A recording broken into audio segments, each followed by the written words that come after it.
Welcome to Farming for Health, where Farmer Lee Jones and I talk with leaders in food, farming, and health and wellness to spread knowledge and inspire a plant-forward future, starting now.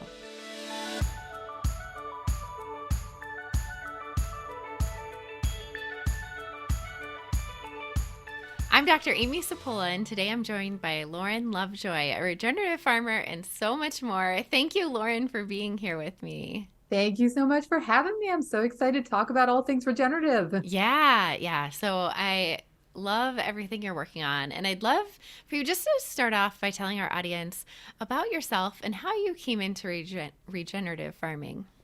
Yeah, do you want the 10-second version or the 10-minute version? It was quite a journey. Yeah, let's hear the whole journey. Yeah, so I was your normal 20 something in college, graduate school, and living life to the fullest, having tons of fun. And I got devastatingly ill, where I went from doing CrossFit every day, working a 9 to 5 and going to school to I couldn't get up out of bed at all.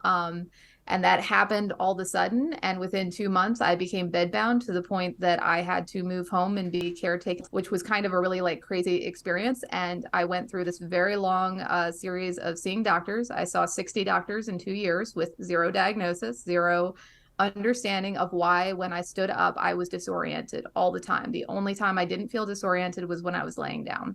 So that was pretty miserable.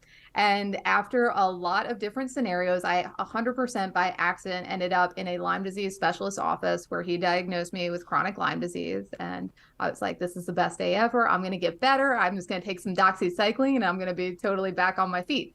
And that was so far from the truth. I had no idea what the disease I had gotten was going to do. And it then took me about another 5 years to really I went through antibiotics and all these different things and they didn't work for me and I didn't get better.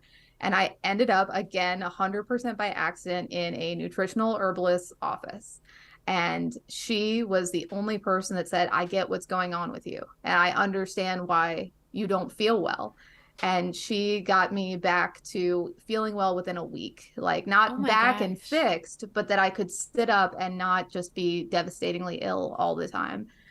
So this set me down this path of like nutritional healing, right? Like, how did all these doctors and all these people miss this for so long? How amazing is it that food and nutrition is the underlying answer to everything that was going wrong? So that is kind of the short version of how nutrition and food became the focus.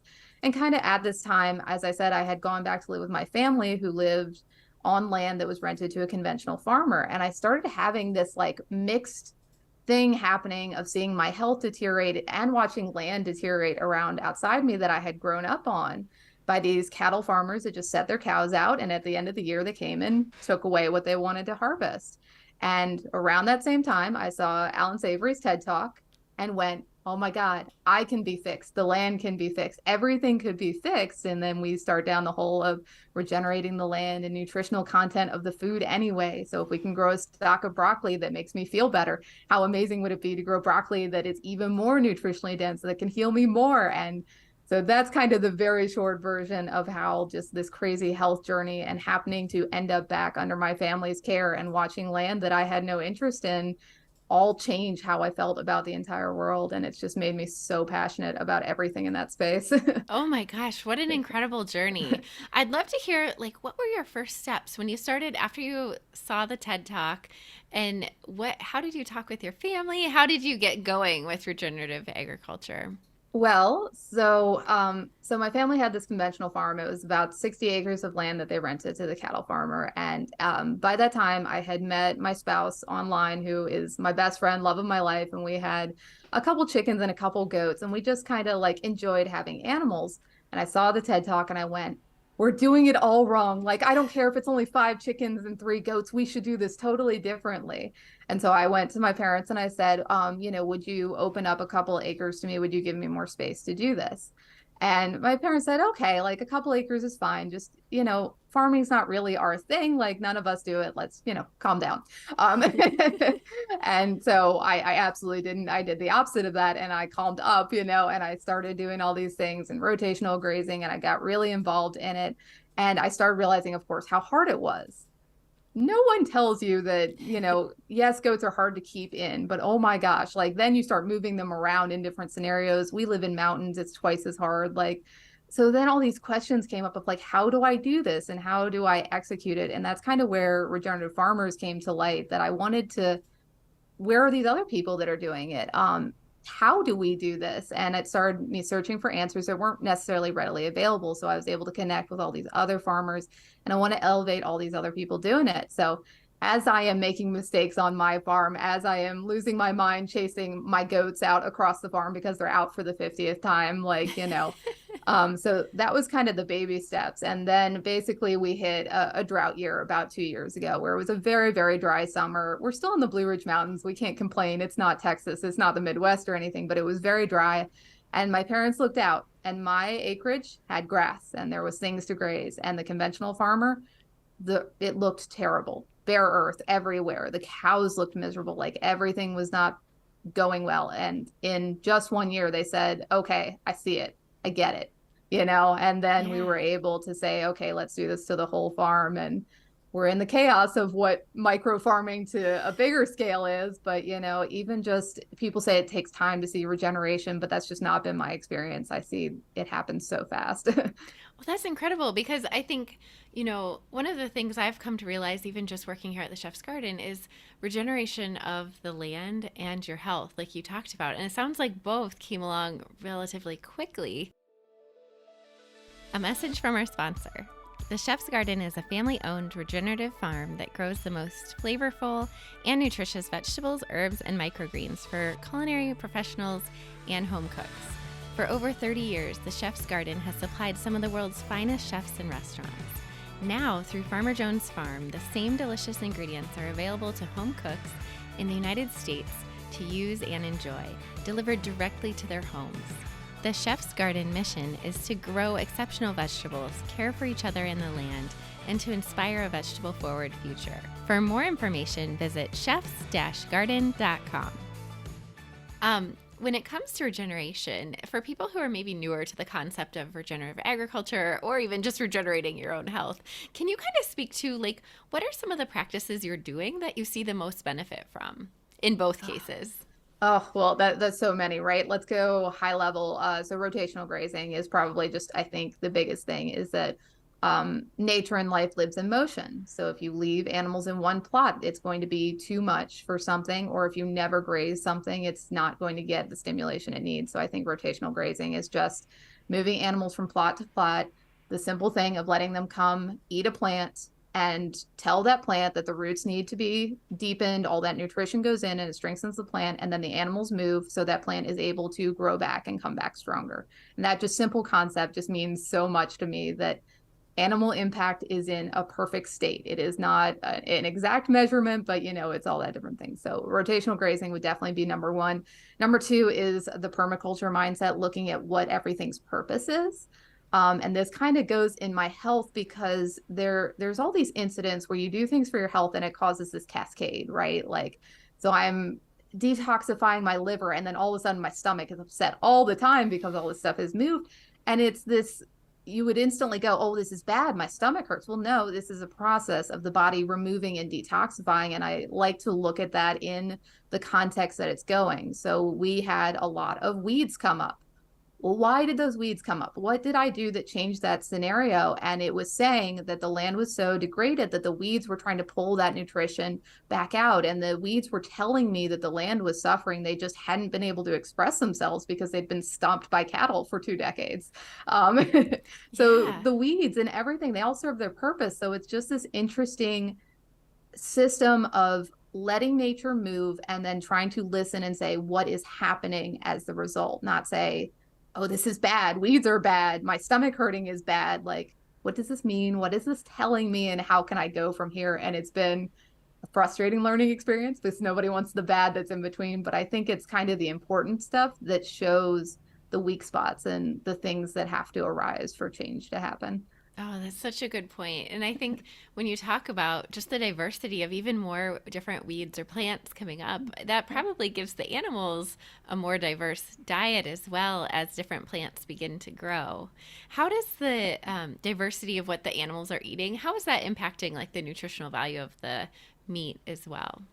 Right. Well, so if you have a cow and the cow eats grass every single day, like cows need protein and grass is not notoriously high protein. If we have legumes and all these other protein rich things, like even in if you're really interested in like butchery and marbling and all that stuff, a cow raised on a full corn diet versus a cow raised on a diverse grass diet is going to be an entirely different meat profile.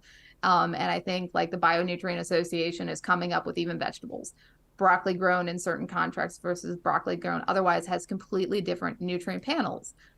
Milk from a cow that is milked in the morning versus at night, it has different hormone levels in it. Like it's amazing how diverse something is. And it just becomes, again, a little bit overwhelming based on like exactly what those forages were, what were the inputs that were introduced, like is there medicine that's involved like because of vaccinations and antibiotics, like every single thing changes the context, and that's exactly the same for grasses and all the forages. And then let's add in trees on top of it and we're just going in three-dimensional. It gets Yeah. real crazy real fast. Yeah. The other thing I know you're interested in on your farm is rare breed animals. And I'd love to talk more about how you became interested and kind of what are some of the benefits to keeping rare breed animals. Yeah, well, I'll say I came in the road because they were so cute. So that was the first problem, right? Oh, cute animals on the internet, I must have them. And that craziness has led me down a tough road because we really debated like should we go animal sanctuary at first. And I just kind of firmly believe in nature that sanctuaries aren't necessarily natural. And that's I could go on a whole tangent about that, about being disabled and fittest and all that good stuff, but I won't go down that road. Basically, we were really drawn to these specific types of animals. So it took me down this road of saying, why is this animal unique? Why is this animal no longer something people usually utilize? And it almost came back to that industrial agriculture conversation again. The Holsteins and stuff were predispositioned to fatten on corn better than these other breeds that took much longer but fattened on grass. So when we were making these choices, my context was not to fatten on corn or do anything that. My context was to fatten and thrive in nature. So I chose animals that just happened to be back to their roots, back to the original heritage animals that really survived in nature in good context. So that's kind of how we started our search, and we just happened to really like the unique ones, of course. So we have some Poitou donkeys, which are basically like giant teddy bears. It's a combo of a dog and a horse mixed together that we love. But our pigs, we chose ones that weren't deep rooters and things that didn't disrupt the soil. They did some, but we have to do it in limited context because no-till, we can argue that some till is good, and we felt natural pig till is good, but we didn't want like digging up to the underlayer, turning everything. Again, those are like Right. industrial system hogs that just didn't make sense for our context. So kind of heritage breeds possess this very unique quality that fits in nature better to us is how we got down that road. Oh, that's so interesting. And it's interesting you were even able to select to the level of like digging that the pigs do. I mean, it sounds like the perfect way to fit your system and to get the benefit, like the most benefit out of the animals you keep. Well, people will also say we did some trial and error, of course. We Yeah. thought maybe we'll try a couple that are mid-level, and within one season we went, the impact is too much for our context. If we hit a dry season again, we are in so much trouble. And it's, you have to do trial and error to understand, because in somewhere that has higher rainfall, they probably would have been so much better. But for us, just based on, and again, how much time can the farmer put in? Maybe if we had moved them faster, they might be a better fit. But again, it's based on your exact situation, what animal kind of holistically fits in with your system. Yeah. Oh, absolutely. So when it comes to like raising the animals, I know there's a lot of kind of literature out there, and the scientific research often is just referred to as like beef or just like eggs, when they Right. talk about nutritional research. But I think there's so much variation in how an animal is raised, the nutrition that can come from the animal, as we've already discussed. But for people who aren't maybe as familiar with it, how your animals are raised versus conventional agriculture, can you speak to that a little bit more? Yeah, and I wish I knew more about it myself. Like, this is probably not my area of expertise, but just kind of the same thing we were talking about. If an animal is fed corn every day, if you are Hmm. fed ramen noodles every single day, you're going to feel a certain type of way. Your nutritional deficiencies are going to kick in. So, if an animal like a cow is meant to eat multiple different forages and that's what their gut digests, we already know that corn is not as easily digestible as other foods. So, why is that 100% of their diet? Let's step back and say they mix it with other things and that they're sometimes grass fed. This is still like a heavy ramen diet is not making anybody happy at the end of the day. So, just again, thinking back to like what were the early systems? What were things that animals naturally thrived on? And back to the health thing, like what did I thrive in? And I think that's why there's so many diets now. The diet that I survive well on is totally different from my spouse's and other people. People are predispositioned to eat different things based on where our ancestors came from and all these different things about and health conditions and whatever has complicated along the way. But if we don't eat foods that our body needs to heal and be nutritionally viable, kind of same thing for everything. We have to be Hmm. put in the right place. And I think it can be expressed, of course, in like meat quality and those nutritional panels. But there was this beautiful example done about the color of milk that came from a cow over 6 months of the year, depending on the grasses that they ate on the same farm. And the color changed every single month because of what was available in the grass diet. And if we can just see that in color, like just that simple layer, what can we see if we really start understanding nutrient panels and different things like that? Yeah. And I know you said you shared with me prior that broccoli has been really important in your healing journey. And can you speak to that as well? Yeah. So like almost every single woman in America, I have high estrogen that is built in from birth control use, diets that are heavy in soy and corn and all these things make high estrogen in women. And we start having all these hormonal flares and they're like, oh, just go on birth control and they'll be better. And that was not the answer for me. It might be for other people, but it definitely wasn't. So I have spent like 3 years trying to detox huge amounts of estrogen out of my body, and there are lines and lines and lines of supplements that they say they'll do this. And I have been taking them and taking them and taking them. But when I have this huge flare, I can feel it. Like my face gets flushed, my body starts getting sluggish, and it comes on. And instead of going to these supplements, which are highly, highly concentrated, what works better for me is going and eating a raw stalk of broccoli and putting it in my mouth. And I feel instant relief from it. And I think that's just attesting to that if we understand food and we know what our body is needing at the exact moment, we can do that. And that's just one food and one example. Like if we were smart enough to know more different things all the time, I feel like it would really accelerate us. So I will be a huge proponent of supplements forever. I think they're amazing. I think they allow us to get high levels of nutrition in concentrated forms, but the body does not digest supplements the way the body digests food. So again, are we absorbing the nutrients that we're putting in our body? Do we need foods to go in with it? Because we know calcium is better absorbed in the presence of other nutrition. Like, so Hmm. it's this And beautiful, complicated area that it just goes wild. yes. Oh my gosh. I get so excited talking about that because I think there's so much innate wisdom in food and we tend to single out like the one Right? nutrient, right? Like Yeah. sulforaphane for the example of broccoli and like hormone detox, but there is likely so much more going on and we know there's thousands of phytochemicals in each vegetable. And so to say that that one is the only thing that's having an impact is a I think massive oversimplification. So I love hearing the use of food like in its whole form and finding benefit from that even over supplements. And I think, that's such an important point because supplements can really add up as well as far as cost goes and even just having to take them every day where food is something we do every day. And so you have the opportunity to impact your health literally with every meal and every bite you take. Yeah. I think supplements are so good if you are like in a nutritional hole, right? Like Mhm. something has been chronically off for a while and you just need to get back up there. That's the point. But your body just still, again, doesn't know what to do with those high levels. So let's say we're going to the grocery store and we're taking a Centrum and we're seeing that it's passing through us and we're not absorbing it. And we're saying, why are we buying supplements if we're just letting it pass through us? But as opposed to like when we eat real foods, the body knows what to do with it and the body knows. And we could go into like the demonization of fats.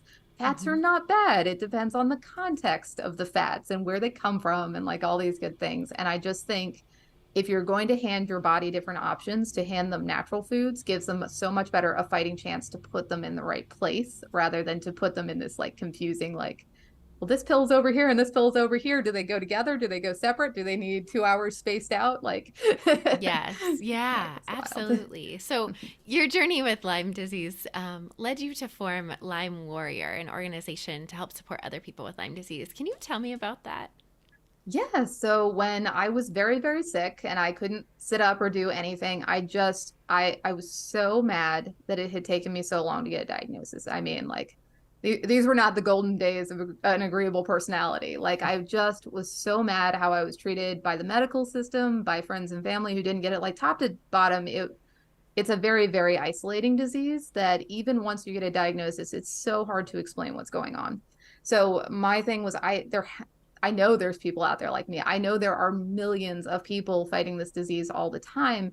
And why is it this needle in the haystack, this like disease that no one acknowledges, the CDC doesn't acknowledge, like why is this disease like not acceptable if so many people have it? So I wanted to create a resource that people could say, this is where you come to get information about this thing that everybody tells you isn't real and it doesn't exist, and your doctor tells you isn't real and it doesn't exist. So it was so important to me to have educational resources and somewhere to go that if I'm saying I'm having this crazy neurological thing happening and everybody is telling me, oh, you're anxious or you're just depressed, and I'm like, I am really not. There is something very chemically wrong going on inside me. It was a place that you could reach out to other people and that they're going to tell you you're not crazy, because that in itself will make you feel better than a lot of different medicines or anything else is going to do. So I wanted there to be a place for it.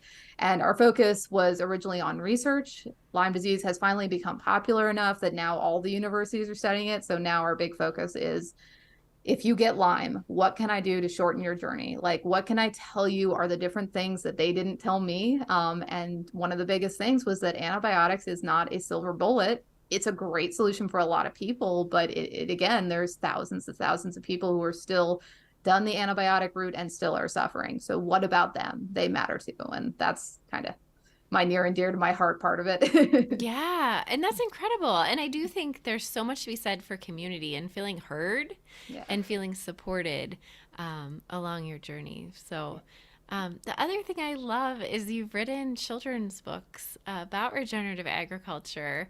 And can you tell me about the journey and like how you decided to write children's books? And kind of tell me a little bit more about that. Yep. So when we started regeneratively farming, I was like, everybody has to know about this, right? Like regenerative ag is the coolest new thing that's ever emerged. So one of the big things is we had the house I inherited from my parents was a very large house. So we started doing Airbnb, and I was like, everybody come, I want to show you what I'm doing. And so I would be out there just like rambling on to people about all my excitement and all the things that were going on. And the parents who brought kids would do this really weird thing. They would then take the kid over. The kid's so excited, super into the animals, and they would bring the kid over and they would be like, well, farming is really, really hard. And you have to do this every day, and that's tough. And like, I'm not sure you want to do this. Like, step back. And I went, oh my God, why is everybody so negative about farming? This is the future. This is how we provide food. This is how we fix the world. Like, why are you being such a Debbie Downer? And I realized it bothered me so much because my parents told me the same thing, that I grew up on a farm and they said, do whatever you want to do, but don't farm. And that memory had been like buried in the back of my head. And it just kind of came up on one of these days that I was showing this to children. And I went, how are we supposed to grow as a culture if we're demonizing farming to our Right. children from 5 years old and up? So to me, writing this kids book, I wanted to kind of show kids like, you can do this in a context that other people are going to say no to you, but it's okay. It's okay to love this and it's okay to want to be part of this. And I found that a children's book was kind of the only way I was going to send this disarming message that didn't have so many ways to be negative. If I had written an adult book, everybody's going to tear it apart and find things. And I just kind of wanted this pure message that it's okay to be happy and excited about things. And you're going to hear negativity. There's going to be storms that wipe out crops. Farming is not easy, but it is overcomable and it's important. And so that kind of was like, there needs to be a book that tells the story. And I was super, I definitely went and looked for one first and there wasn't one there. I would not say I am like a writer or like that's born into me, but I just felt that this story kind of had to be out there in the world. Oh, yeah. I love it. That's when I started here at the Chef's Garden. Our CEO actually gifted it to my children. And Oh, it was such a sweet and thoughtful gift. And the kids love reading it. So, and it's oh, I called The love it. Little Regenerative Farmer. So, such a Yes. great book. And I really think, that is so important because future generations really need to know where your food's coming from to have that as a possible career choice. Like, Yeah. I know it's getting hard, and I mean, maybe you can speak to this too. It's getting farming is often in bigger chunks of land, right? Yeah. And so small farms are less and less common. A note from our sponsor. Farming for Health is brought to you by Farmer Jones Farm at the Chef's Garden. Farmer Jones Farm provides nutritious, regeneratively grown vegetables to home cooks nationwide. If you are searching for vegetables grown in a way that's healthy for you and good for the planet, try a curated box from Farmer Jones Farm. Get 15% off your order with the code FarmingForHealth15. What's been your experience being a small farmer so far, like in this world of big ag? Yep. Yeah. Every small farmer will tell you it's tough, right? Like because Yeah. you can't get margins to have buy-ins, and you can't. It's so hard to be part of the conversation. And one of the things that I will always come back to is I believe this is one of the most unfair professions, that we have to create this product out of nothing, built on land, that land prices are so high, and you go through. This is one of the industries with the notoriously smallest margins, so there's so little profitability, and then you either have to sell it at a commodity level that is even more undervalued, or you have to go market your entire farm to sell direct to consumer. So then you have to be the person standing at the farmer's booth. You have to be the person doing the marketing, and you have to be on every single moment after you went and worked a full day of farming. And I'm just like, when did anybody decide that that was okay? A normal business has a marketing department, it has the promotions department, it has all these other things because it accepts that that is too much for one person. Why is farming still built into this context of that? So I think small farmers are kind of set up to fail, which is really, again, like upsetting about a cultural thing. If food and healing is so important, and we don't want things in the hands of big ag and monopolies, like who are making choices based on profitability, not context, how do we support small farmers? That led to me creating the map of regenerative farmers across the entire world. I wanted to increase transparency. If you want to buy from a regenerative farmer, here are all the ones I know, and I'm going to keep looking for more every single day because I want the small farmers to be really elevated, because I think the burden we put on them is not fair. And I am so excited about the rise of regenerative farming because I think we are starting to acknowledge and accept, like, this is the most important thing. Supporting your farmer is what leverages the biggest amount of change, even though it feels so small. So that's kind of a constant discussion we're having. Because we can find market gardens that are on a half an acre that feed entire communities for months and months and months, like almost through the entire year, depending on where you live. Why isn't that amazing and celebrated? Hmm. Instead, we say, well, your broccoli is a little more expensive, to maybe a lot more expensive. Is that really worth my time? Because the grocery store also has everything else. And it's this cultural mind shift of going to the grocery store to buy everything, as opposed to having to be inconvenienced to go find a way to support your local farmer. And you know we put the burden on farmers. We'll just go do it online and start doing drop boxes and drop it off at people's doors. Okay, now I'm the delivery person as well.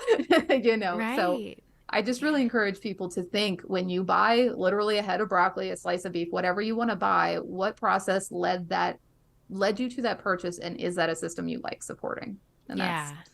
tough.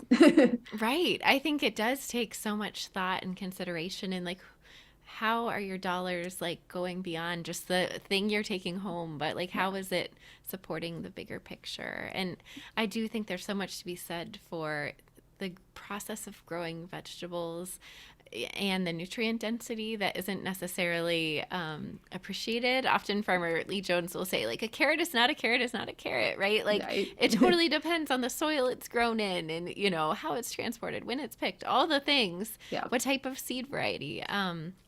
So I think it is, there's so much benefit to be had nutritionally from buying based on quality and flavor and Yeah. color and all of the things versus simply, least expensive when that's possible. Because I Yeah. also fully acknowledge that that's not always, within someone's budget. And I like to challenge that in a way that somebody did a study and they said an apple grown in the 70s versus an apple now, you would have to eat 8 of them to achieve the same nutritional quality. So just because you can't see it, yes, these things are expensive, but what is the nutritional quality? Do you have Right. to buy 8 conventional apples to offset the single one?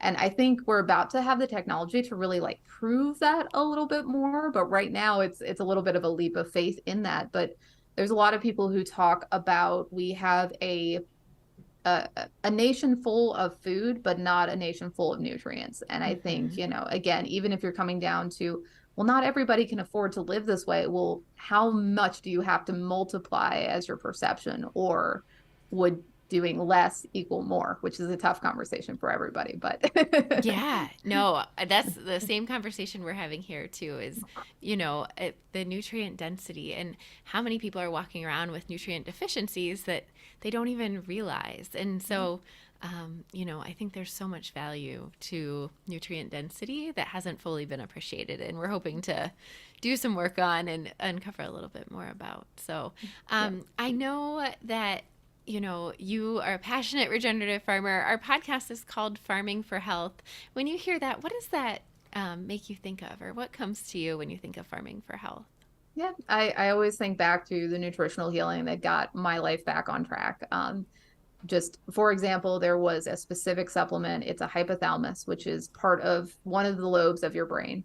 And basically, I was deficient in that. And when I supplemented my body nutritionally with this glandular that was already part of my body, my gland in my brain was able to function better, and my entire body changed. So that like food is health. We can use food to heal all these different diseases and conditions. It's not the bullet that pharmaceuticals are. It's not all those different things, but wow, isn't that amazing that something I have access to all the time, or, can find a way to be accessible to, is a solution for me. Yeah, I love that. So I know people are going to want to connect with you that are watching or listening to our podcast. Where do they find you online? Yeah, so Regenerative Farmers of America, definitely on Instagram. I'm going to say that there first because there are all the amazing regenerative farmers. Like, my farm is still kind of stumbling through and learning as we go, but I definitely suggest there. You can reach me through the website and all kinds of different places. And the kids book is also there. If people want to reach out to me through the website, I am always happy to answer questions. And I also love it when people come to me, like, I've been thinking about doing this. Do you know resources?